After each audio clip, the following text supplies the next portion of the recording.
ज्ञानोबा ते विनोबा, महाराष्ट्राची समृद्ध संत परंपरा. जगात आजही घुमतो ज्ञानोबा तुकोबांचा नारा. समृद्ध जगण्यासाठी जीवनात हवा संत साहित्याला थारा. निरूपण संत विचारांचं संत संग, संतांच्या गोष्टी. पुंडलिक वरदे हरी विठ्ठल श्री ज्ञानदेव तुकाराम. तुकोबा म्हणतात, काम क्रोध बंदी खानी, तुका म्हणे दिले दोन्ही, इंद्रियाचे स्वामी आम्ही झालो गोसावी. तुकोबाने असं म्हटलंय की आम्ही आपले काम आणि क्रोध हे आमचे जे विकार आहेत मनाचे, त्यांना बंदीखान्यामध्ये घातले. म्हणजे काय केलंय तर त्यांना नियंत्रित केलेलं आहे आणि त्यामुळे आम्ही आमच्या इंद्रियांचे मालक बनलेलो आहोत, असं तुकाराम महाराज म्हणतात. आता क्रोधाचे भयानक परिणाम बघितल्यानंतर ह्या क्रोधाला नियंत्रित कसं करायचं ह्याचा आपल्याला विचार करायला पाहिजे.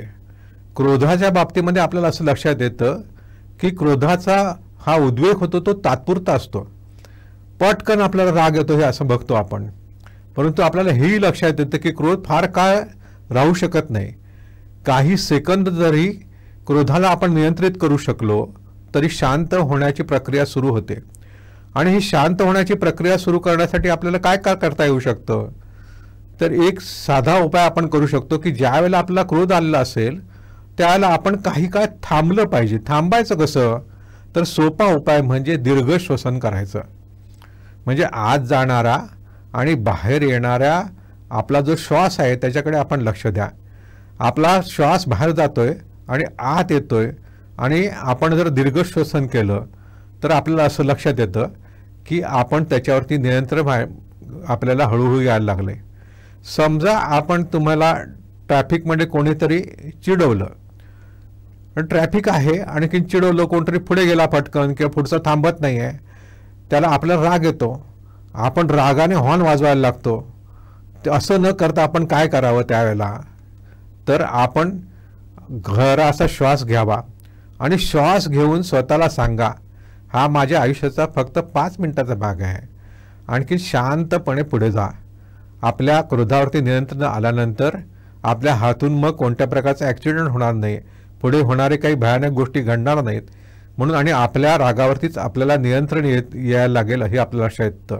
म्हणून हा सोपा उपाय आहे आणि हे जे तंत्र आहे हे नियमित जर आपण वापरलं तर सरावाने ते अधिक प्रभावी व्हायला लागतं. हे क्रोध आल्यानंतर सोपी गोष्ट म्हणजे क्रोध आल्यानंतर ब्रेक घ्या. क्रोध वाढत असेल तर तिथून थोडा वेळ बाजूला जा. ते क्रोध जिथे येते त्या ठिकाणापासून दूर जा.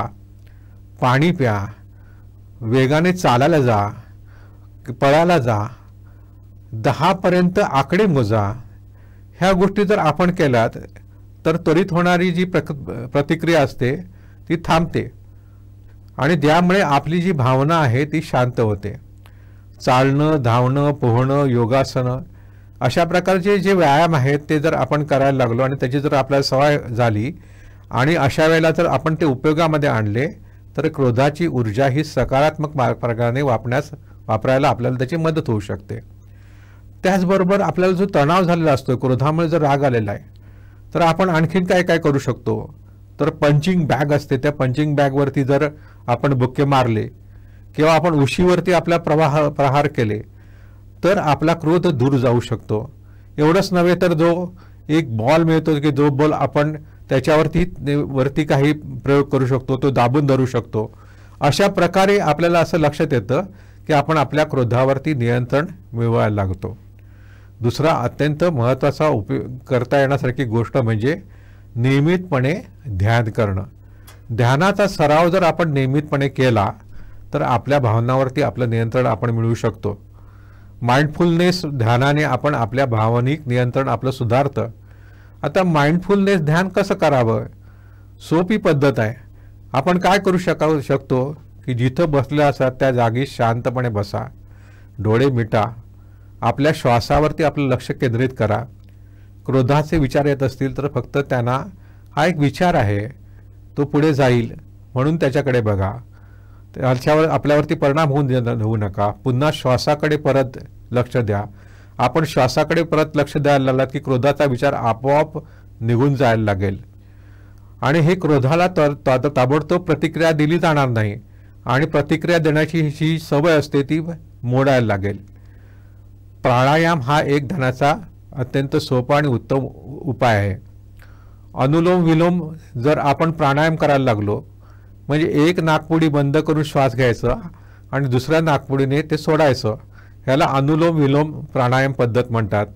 ह्या प्राणायामाने जर आपण 5 ते 10 मिनिटं असा प्राणायाम दररोज करायला लागलो तर त्याची एक सवय होते आणि मन शांत व्हायला लागतं. ह्याचा आपण उपयोग करून घेऊ शकतो. नामस्मरण किंवा मंत्र ध्यान आपण करू शकतो. आपल्याला आवडत्या दैवताचं नामस्मरण करा किंवा मंत्राचा उच्चार करा आणि ही एक ध्यानाची पद्धत आहे. ह्याचा उपयोग काय होतो तर आपलं मन शांत होतं. ध्यानाची आणखीन एक प्रसिद्ध पद्धत म्हणजे जी बुद्धांनी प्रसिद्ध केली ती विपश्यना. ही विपश्यना ही ध्यान कसं असतं तर ज्या वेळेला आपण ध्यानाला बसतो त्याला आपल्याला शरीराची जी संवेदना असतात त्यांचं आपण निरीक्षण करावं. त्यांना कुठलीही प्रतिक्रिया द्यायची नाही. आपल्या शरीराच्या संवेदना काय करतायत हे नुसतं पाहायचं. हे जर आपण बघायला लागलो, प्रतिक्रिया न देता आपल्या मनाकडे आणखी शरीराकडे आपण बघायला लागलो तर क्रोधाचा मूळ कारणाचा शोध आपल्याला घेता येऊ शकेल आणि त्याला सोडून द्यायला आपल्याला मदत होऊ शकेल. आता समजा तुम्ही ऑफिसमध्ये बॉस तुम्हाला काहीतरी बोलला, क्रोध येतोच. तिथेच डोळे मिटून 2 मिनटं आपण दीर्घ श्वास घेतला आणि स्वतःला सांगितलं हा फक्त एक क्षण आहे, मी शांत आहे, तर आपोआपच तुमच्या लक्षात येईल की हळूहळू तुमचा क्रोध कमी झालेला आहे हे तुम्हाला जाणवेल. आणि ह्याचा दीर्घकाळ जर कुठला परिणाम होत असेल तर तो काय होतो तर नियमित ध्यानानं क्रोध उद्भवण्याची शक्तीच कमी होते, ती शक्यता दुरावते आणि तुम्ही परिस्थितीला जास्त संतुलित दृष्टिकोनातून पाहू लागता. सुरुवातीला 5-10 मिनिटापासूनच सुरुवात करायची, परंतु हा जर आपण सराव सातत्याने करत गेलो तर आपल्या क्रोधावरती आणि एकूणच भावनावरती नियंत्रण आणण्यासाठी ह्या सगळ्या गोष्टी अत्यंत उपयोगी ठरतात. ह्या अनेक गोष्टींचा आपण उपयोग करून घ्यायला लागलो तर हळूहळू आपल्या क्रोधावरती आपलं नियंत्रण येऊ शकतं. हा आता कुठल्या कुठल्या पद्धती लोकांनी वापरलेल्या आहेत.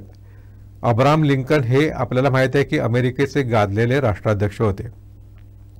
आता त्यांनी काय केलेलं आहे तर अब्राहम लिंकनने ची एक खास सवय होती. जेव्हा ते अत्यंत क्रोधाविष्ट असत, अत्यंत रागवलेले असत, तेव्हा ते ज्या व्यक्तीवर रागवलेले असतात त्या व्यक्तीला एक कठोर शब्दानेच पत्र लिहित असत. ते पत्र ते लिहित असत, परंतु ते पत्र कधीही ते पाठवत नसत. ते पत्र लिहायचं परंतु पाठवायचं नाही. म्हणजे एकदा जनरल मीड यांना गृहयुद्धात संधी गमावल्याबद्दल त्यांनी पत्र पाठवलं.